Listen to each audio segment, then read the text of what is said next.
Andrew Puzder has withdrawn as President Donald Trump's choice for Labor Secretary, a dramatic decision caused by a GOP revolt that claimed the first cabinet nominee of the new administration. Puzder, the CEO of the company that owns the Hardee's and Carl's Jr. fast food chains, faced fierce opposition mostly from Democrats, in part related to his position on labor issues as well as the fact that he employed an undocumented immigrant housekeeper. But Republicans too had grown weary of the range of liabilities facing Puzder, and senior GOP officials informed the White House Tuesday night and Wednesday that Puzder lacked a viable path for confirmation. "After careful consideration and discussions with my family, I am withdrawing my nomination for Secretary of Labor," Puzder said in a statement Wednesday afternoon. "I am honored to have been considered by President Donald Trump to lead the Department of Labor and put America's workers and businesses back on a path to sustainable prosperity. I also thank my family and my many supporters, employees, businesses, friends, and people who have voiced their praise and hopeful optimism for the policies and new thinking I would have brought to America as Secretary of Labor. While I won't be serving in the administration, I fully support the president and his highly qualified team." The decision came as Senate Republicans told the White House he was losing support, a senior GOP source said, adding there were 4 firm Republican no votes and possibly up to 12. His team subsequently began to pull back from all their plans regarding the confirmation process. Puzder was scheduled to do extensive preparation on Wednesday afternoon for his confirmation hearing before the Senate on Thursday, but canceled the so-called murder board after top Republicans spoke to the White House, a source close to Puzder told CNN. Around the same time, sources on Capitol Hill were told Puzder was expected to cancel his confirmation hearing. And Puzder's team told the White House that he did not want to go forward with the nomination if there was no clear path forward. White House Press Secretary Sean Spicer confirmed Puzder's decision, telling reporters simply, he withdrew. Senate Democratic leader Chuck Schumer fanned the flames behind the opposition to Puzder in a statement Wednesday afternoon. "No matter how you cut it, there is no worse pick for Labor Secretary than Andrew Puzder, and I'm encouraged my Republican colleagues are starting to agree," the New York Democrat said.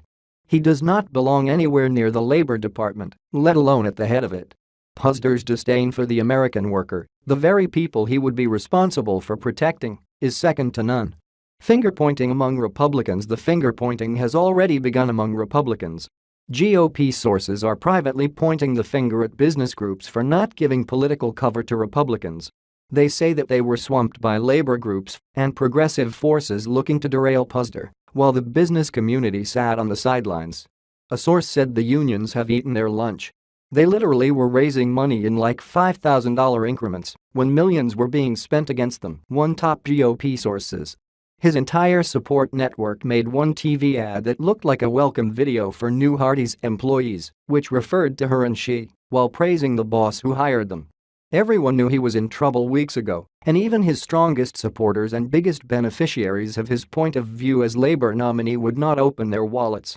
Ran into problems immediately. Puzder faced intense criticism since his appointment on December 8. Current and former employees spoke out against him from the start, and Democrats and labor activists attacked his record on worker rights. The fast food executive has a long history of fighting against government regulation, a $15 minimum wage and the Affordable Care Act. Decades ago, Puzder's ex-wife, Lisa Firestein, levied charges of domestic abuse against him, which he later dropped. She also appeared in disguise on Oprah Winfrey's TV show to talk about domestic violence in 1990. In advance of Puzder's scheduled hearing, senators privately reviewed the tape. During the episode, Firestein said Puzder told her, "I will see you in the gutter. This will never be over. You will pay for this," according to Politico. Senators were shown the video in the lead-up to Puzder's nomination fight. In a letter to senators obtained by CNN, Firestein said she regretted accusing Puzder of abuse during a rocky marriage. Puzder has denied he abused his wife. That hasn't been the only issue. Last week, he admitted to having employed an undocumented immigrant as a housekeeper. He later said that he and his wife let the housekeeper go when they learned of her immigration status, and he said they paid back taxes on the employee and offered her help getting legal status. Puzder's own employees were some of the first to cry foul when he was nominated. Last month, current and former workers at Hardee's and Carl's Jr. announced that they had filed 33 state and federal complaints against their employers. Charges include wage theft, manipulated overtime, sexual harassment and unfair labor practices. All the complaints pertain to franchised locations that are independently operated. But the workers said they reflected poorly on a chief executive who hoped to lead the labor department. A spokesman for CKE Restaurants said the company does not comment on pending litigation. Puzder once called some of his Hardee's employees the worst of the worst, according to reporting by CNN's File.